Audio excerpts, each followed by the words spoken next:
No! Oh! Oh, they killed him! Stop! Oh, it's a girl? Let me go! The officers began CPR, fighting to save the victim's life, but it quickly became clear that they were too late. Victim appears to be beyond medical help here. Yep. 15-year-old Lakaija Williams had 15? succumbed to her injuries. What the hell? Stop it. Get some help. See, first I'm thinking, when I first heard it, I'm thinking, okay, maybe you're like some gang shit, like, you know. Then I'm hearing a girl, I'm like, okay, maybe it's like some, I don't know. Then I hear the little girl, 15 years old. Why would you kill? What's going on? What was TOD? Time of death. It is a female. About 11 o'clock at night. Lakaija. The police quickly secured the crime scene and immediately began their investigation. Is there casings over there? Do you guys know anything about what That's my happened? sister. That's your sister? That's my blood sister. I don't know nothing. I just got here. But if the shots came from in here, we're gonna have to walk this. They were able to obtain surveillance footage from the area, and the moments leading up to the shooting were caught on camera. Right around the corner from the alleyway, 5 kids can be seen riding around on scooters at around 11:30 p.m. I kind of see. One I of think these I see what kids it's was going. Lakaija. That's Lakaija. Her brother, the one in the orange shirt, was leading the way as the group turned into the alley. What When he the reached hell? the end of the alley, he looked to his right and saw a mysterious group walking towards him. He immediately pulled a U-turn. as if he- Oh, throw down! No doubt, that's street smarts 101 right here. If I'm walking down the street and I see a group of niggas, I'm turning the other way, Mr. Guy. was trying to You avoid did the right them. thing. When the group reached the intersection, one of the members looked down the alleyway, They look drew like they a on handgun bullshit, from though. his waistband, and shot 4 times. One of And see, this is why I From the call you alleyway, niggas drew a weirdos hand- and bitches. handgun from his waistband, and shot. So you pulled the gun out, blew somebody down. But look at this though. One of the members Peep this. looked down the alleyway, drew a handgun from his waistband. Look down the alleyway, drew a handgun, and this nigga is shooting a football field away. Do your homework. Now, Mula, why do you think he's shooting from so far? Because he's a bitch. He don't have what it takes. He ain't no real killer. He don't got what it takes to look a man in his eyes and blow his fucking shit back and watch him take his last breath and watch his soul leave his body. He ain't got it like that. He just want to go around these niggas and be like, look, y'all, look, I shot some shit. And he finna let these bullets go. And shot. He don't know 4 what's going times. on. One of those. He just want to be a savage. Yeah, like I was saying, you blinking from all the way down the street, far as hell, scary as hell when you see it's 16 other people.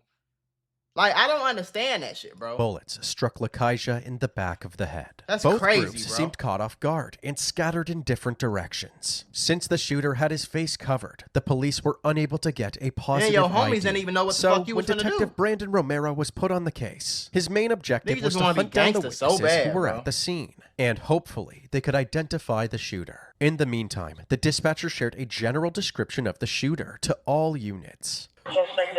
Her friends and family began showing up at the scene, looking for answers. They asked Lakaija's family to visit the station the next morning. I can tell you guys personally that we have a really good start on this case. Okay. Did you guys get the video from the cinema? Yes. Yeah, we got video and we've watched. I mean, there's a guy right now actively. We're pulling cameras after camera throughout the city. And the only unfortunate thing is we can't positively identify the shooter's face. If they ain't gonna talk, Well, there ain't nothing we can do. we understand that there's going to be juvenile, young little kids that ain't going to want to talk to us as this moves forward. But at the end of the day, we'll get there. Okay. Trust me, we'll get there.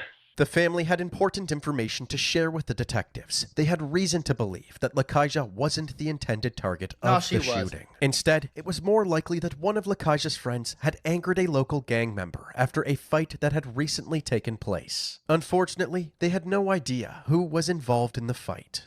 Do you have any idea when this fight was? That was a couple weeks ago. It was a couple weeks ago? Although this information was useful, the detectives explained that speculation alone wasn't going to bring justice to Lakaija's killer. Biggest and most important thing out of this whole thing is we have to work backwards, identify the people that she's with. We got to be able to prove stuff. Yeah. It's great being able to have you guys pass on information, but that's called hearsay from the court Right. size. You Right. can't go up on the stand and testify to that. Right. We have to hear it from the people that actually saw it. So moving forward, if anything else comes up, names, please just call us. Or if you're able to talk to any of them that you know are there now for sure, and they're willing to talk to us, because at the end of the day, we got to piece this together. Yeah. She was gonna be somebody. She was gonna go to the NBA. There's not a shadow of a doubt in my mind. I don't care what she had going on. What happened did not happen. I just want justice. At least I know that y'all are trying to figure out what's going on. Trust me, we're doing it. I'm going on about 12 hours of sleep the last 3 days. So believe me, it's a priority and there's a lot of work being put into it. Detective Romero spent the next 48 hours organizing all of the security footage gathered from around the city, and he managed to follow the shooter's movements throughout the night of the murder. These niggas be going to jail and then be like, I don't know what happened, please, judge. I just want another chance. Like, nigga, sit your goofy ass down somewhere then, bro. Nobody told you to blink up no random. Why the fuck do y'all steady like this is an everyday thing at this point? Why do y'all shoot up crowds of people? You don't even know who the fuck these people is. You just shooting guns, folks. This not no paintball. This not fucking airsoft gun. These is real 9mm bullets. Crazy, man. These motherfuckers can't aim for nothing. Y'all don't never hit who y'all trying to. Have you noticed that shit? They don't never hit who they trying to hit. Nothing seemed out of the ordinary as the shooter spent the night roaming the streets of downtown Grand Rapids. He picked up some friends along the way, and eventually it was the same group of people that were present during the shooting. Unfortunately, Detective Romero still couldn't identify who this suspect was because of the mask he wore all night. However, after the shooting, about 2.5 blocks away from the scene of the crime, he was finally captured walking down the sidewalk without a mask on. Dumbass little boy, you shooting it with your clothes on. Eventually met back up with his friends, and they got in a car and drove away. Now that he had a better shot of the shooter's face, Detective Romero asked Lakaja's sister and one of her friends to come to the station for an interview, hopeful that they could put a name to the killer's face. You guys know why you're here. Yep. Do you understand? Right? We are investigating what happened to your sister. What do you know about what happened? I was at home. I was supposed to meet her downtown. But then, literally, like 30 minutes after they got downtown, I got a call, and then it was like, look, Kaji got shot. And I was like, what? By who? Okay. I'm going to show you a video. I just want you guys to tell me who it is. Okay. Yes, that's just like him. And why is he not? That's irritating. Clear as day. 18-year...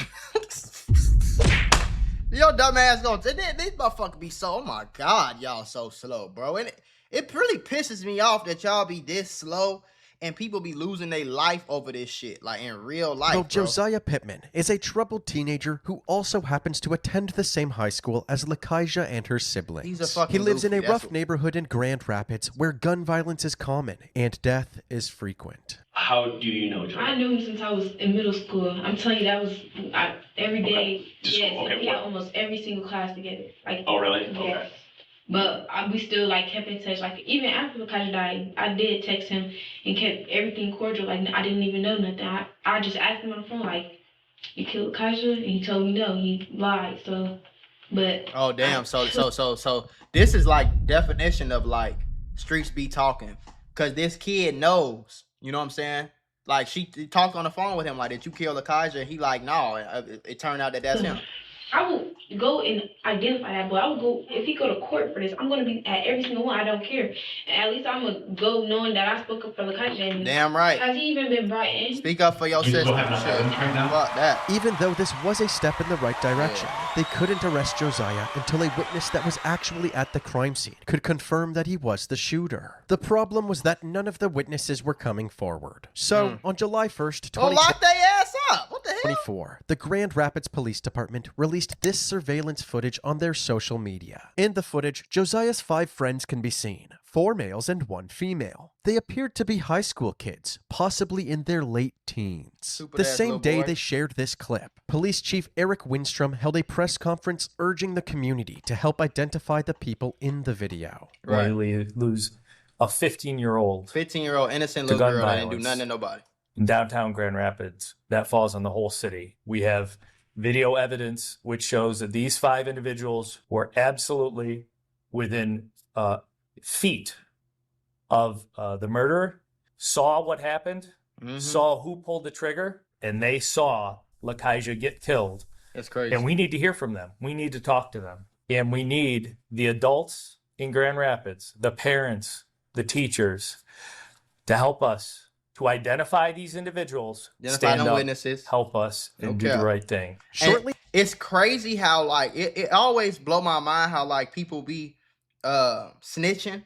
Like people, they really made snitching lame.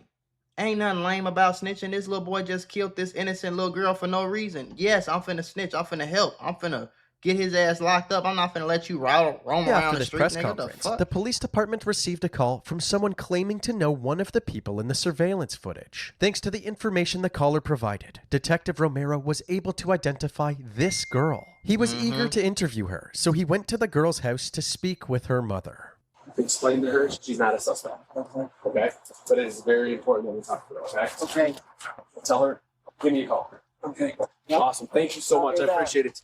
Mama like she on that shit. Although the girl's mother seemed cooperative, 20 days passed with no word from the witness, and the investigators were beginning to lose their patience. Detective Romero decided to contact the witness's mother again, this time by phone, and he explained that there could be serious implications if her daughter didn't tell the police what she knew. That's what you should have said the first time. You should have really went and locked her ass up.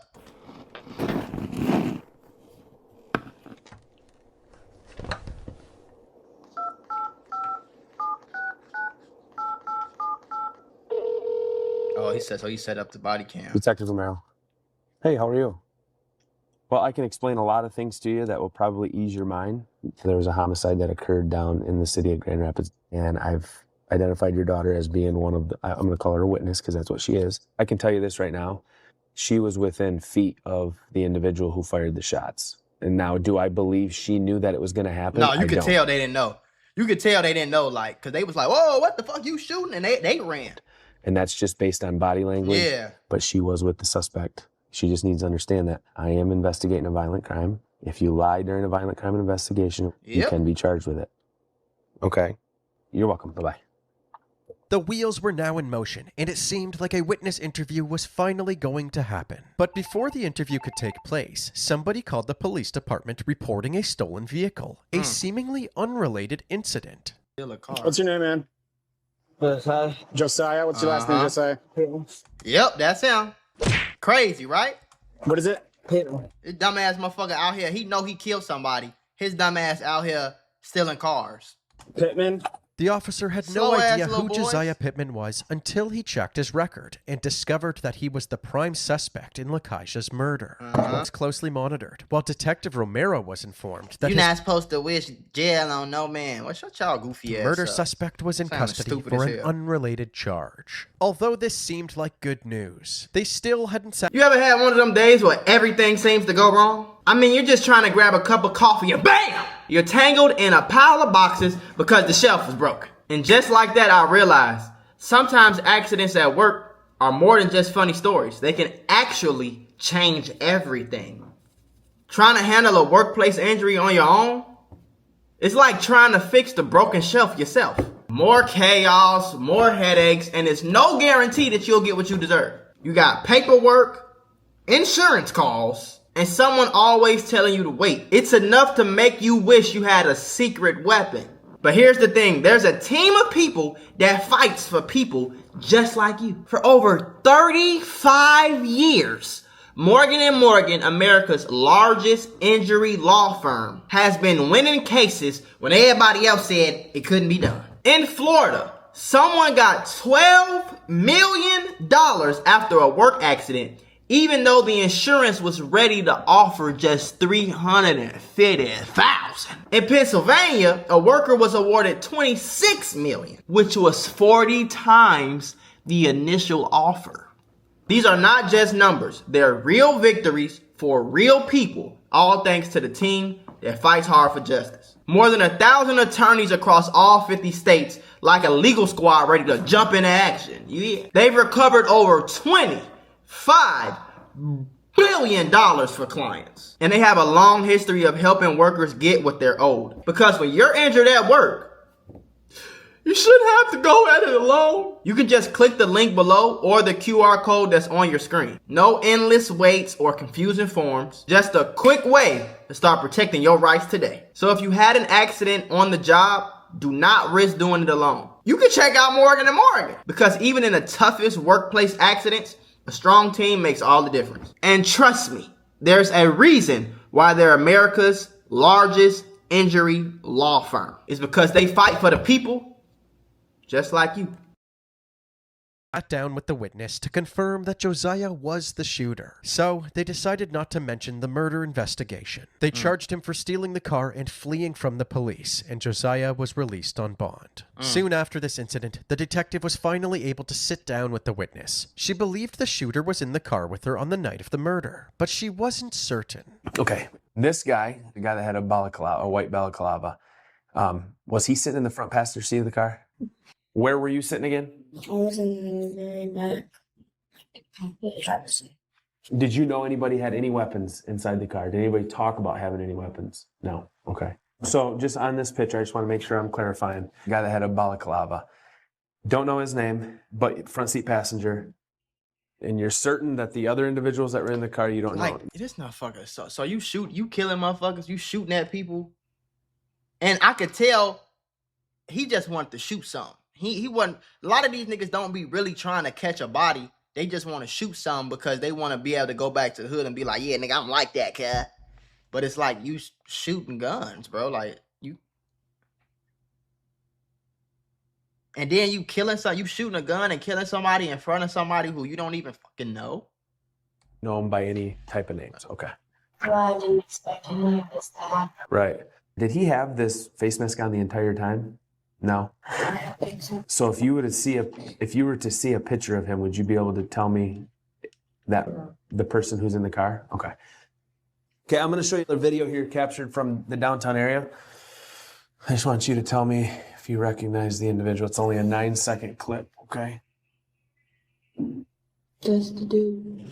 The detective finally had what he needed for an arrest. That's what he needed. A witness who confirmed that Josiah Pittman was the shooter. Investigators quickly tracked Josiah down to a residence in South Grand Rapids, and Detective Romero assembled a fleet of cruisers, a K-9 unit, and a SWAT team to execute his arrest. A drone was also deployed, so if anybody went in or out of the house, law enforcement would know. Suddenly, one of the units noticed somebody down the street that looked like Josiah. That's one is walking downtown, all black with red shoes on. P9 and SRT want to make initial contact, please. Moving in. The units surrounding the house stood by while the SWAT team moved in on Josiah. Yeah, that dog ready to bite somebody in the ass. However, it was a false alarm. The damn. person they saw was just a random guy. So, the officers surrounding the residence were given the green light, and they ordered Josiah to come outside. Josiah, we have a K-9 on scene. Do not attempt to flee. We're not here to hurt you. Do as you're told. You will not be harmed. Exit the front door with your hands up. They got that hands shit, up, boy. That gotta be a... Put your hands on your head. That's the scariest shit ever. Hands on your head. Put your hands right back up. Josiah slowly exited the house, carefully following the SWAT team's demands. Start walking towards us. Just listen to what we say. You got him. He was put in handcuffs and placed into the back of a police cruiser. Lean back. They transported him straight to the police station and brought him into the interrogation room for questioning. Do you have any idea why you're here? Nope. At all? I don't have no idea, sir. I just fucking want to bring idiot. your You're on attention camera, back jackass. to May 18th, and it's specifically in the downtown Grand Rapids area. Do you remember anything about being down there? He's an idiot. No. Did you happen to hear about a 15-year-old girl being shot in the downtown area? Yes. You did see that? I mean, it should happen to the person that shot that girl. This entire incident was captured on camera. Dumbass. Of course it was. You gonna shoot somebody downtown, of all places. You gonna go downtown. Like, y'all motherfucker just slow. Like, I mean, this, and it pisses me off because, like, somebody lost their life and you're an idiot. Like, you know what I'm saying, though? Like, you're, like, you just stupid. You stupid as fuck. And this little girl died because you an idiot. And I want to hear your bro. side of the story as to what happened. I want to hear it from Josiah Pittman. Oh, my God. He think he being You so don't recall? smart. Do you recall being there? Is it possible you were there? You were not down there. You don't know? This is your opportunity. He's an idiot. What's that? I don't remember. You don't remember?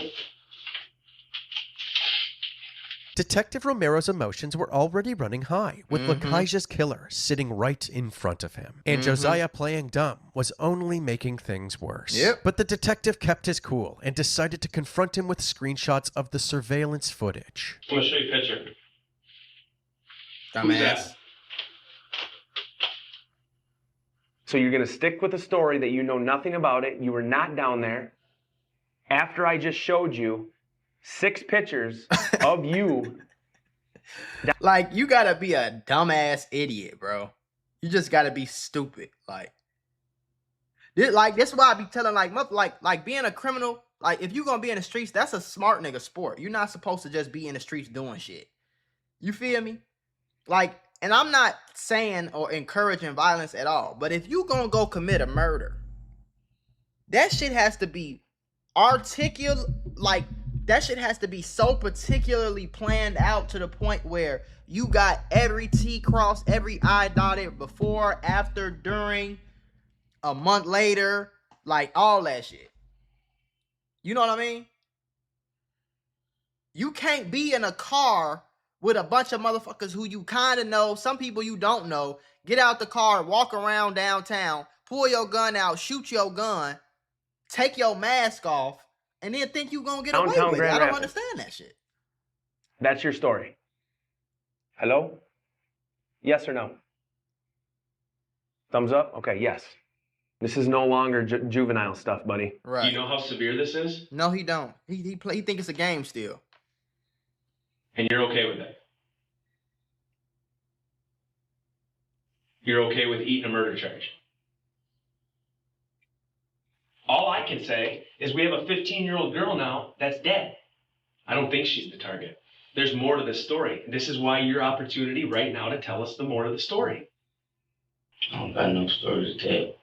Clearly, Josiah had no remorse for gunning down an innocent person. He's an idiot. The detectives took his silence as their cue to end the interview. Okay. He was booked into the county jail, and the authorities held a press conference announcing his arrest. Over this past weekend, the Grand Rapids Police have arrested Josiah Tyree Pittman. He looked like he's and my stupid office as has hell, filed too. charges against Mr. Pittman for that homicide that occurred back in May. 15-year-old girl who was literally just riding her scooter in downtown Grand Rapids is gunned down, and the family was devastated.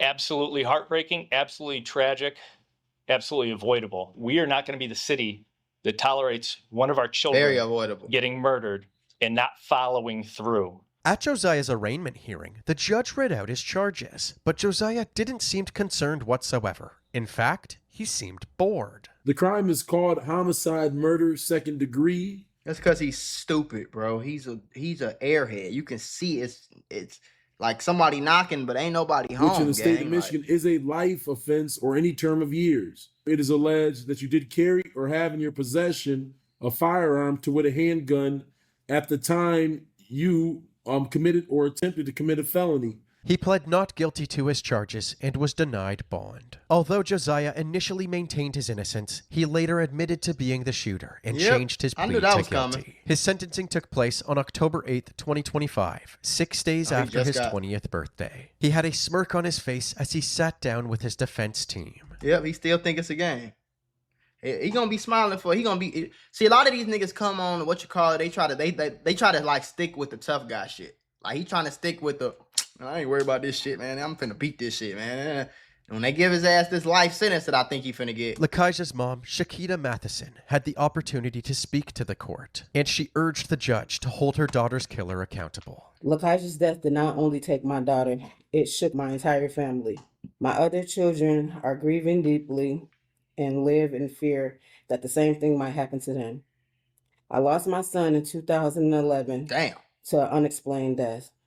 And while the pain is unimaginable, the loss has been even harder to cope with my daughter. Damn. I hope the person responsible is held accountable for their actions.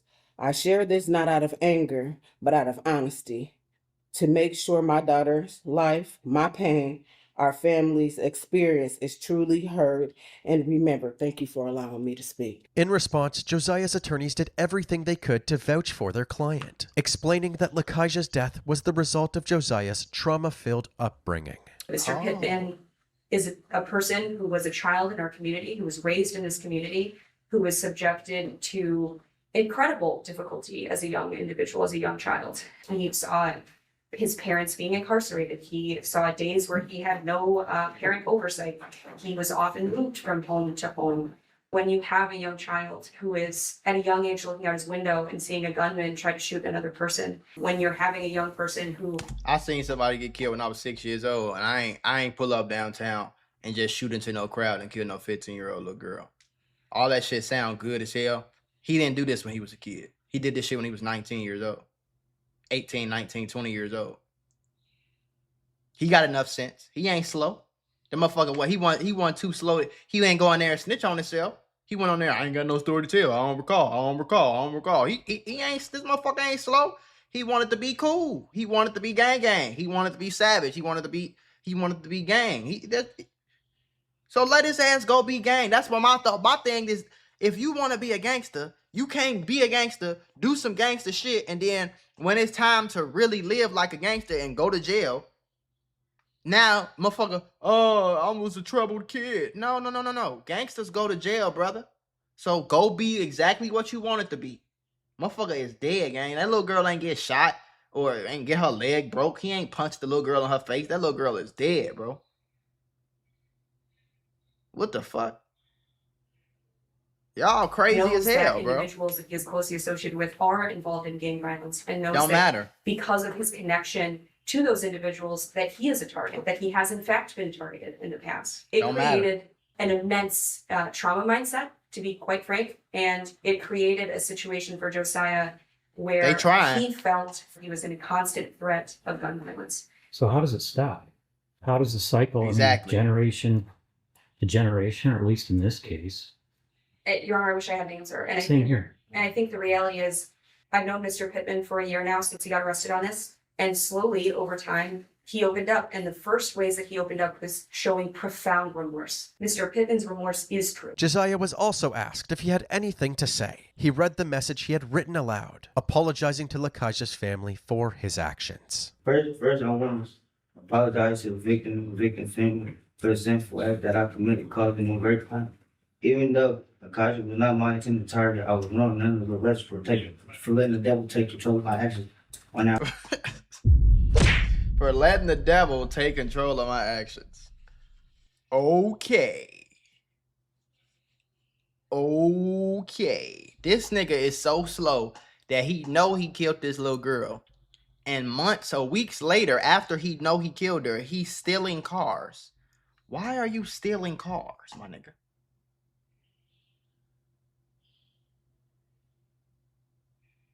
This would be a completely different okay, if that was your intended target, why didn't you go grab your intended target and kill him? Or do something to him?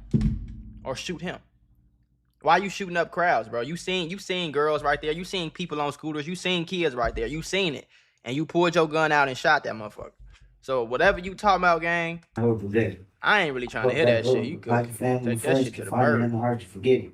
I understand them fully if they refuse to do so, because forgiveness is the gift that I honestly do not deserve. After taking everybody's statements into consideration, the judge handed down Josiah's sentence. It's going to be the sentence of this court that you should be committed to Michigan Department of Corrections to first serve the 2 years on a felony firearm.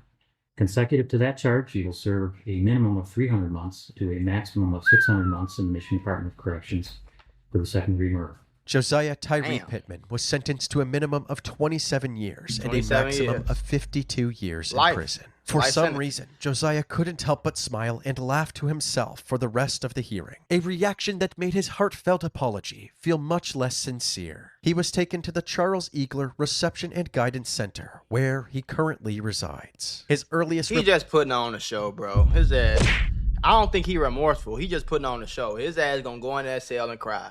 It's like everybody else. I don't give no fuck how tough you is. You're not gonna sit in prison though 27 years straight and never cry. Like, stop it. Release date is in the year 2051, while his 2051. maximum discharge date is in the year 2076. God Things will never be damn. the same for Lakaija's family, but although her death has caused them indescribable pain, they continue to celebrate her life every day, reminding others of the special person she was. Lakaija Williams' photo printed on a shirt her sister Lemia Foster wears. My baby, I'm gonna cry. I'm gonna cry. I'm sorry. Memories are all that's left of her little sister. My favorite memory with her is when I showed her my birth video, and she just started gagging, like just gagging. But she came to the hospital with my baby. She would not hold my baby because she was like, it's too small. It's too small. It's like almost not believable. You don't really believe it until you actually see the person, and it still is just like, it feel like she gonna walk through the door at any time. Lemia Foster says her sister loved basketball, all things fashion, and a good joke. She was goofy. That's what you could describe her as. She laughed at everything. She was a happy person, the happiest person I know. She made even the darkest times good. Damn, bro. Should be sad as hell, gang. These niggas be thinking this shit so cool, too. Like, I guarantee you, after he did that shit, he went back to somebody in some hood and was like, hell yeah, I did that shit, shorty up, oh damn, yeah, nigga, I get like that, nigga, yeah, it get like that when I see my op, nigga, I just flash, I just crash, I don't know what. And niggas think that shit cool, bro. That's the problem, gang. That's the real problem. And I understand how war goes. But it ain't supposed to go like that, Brody.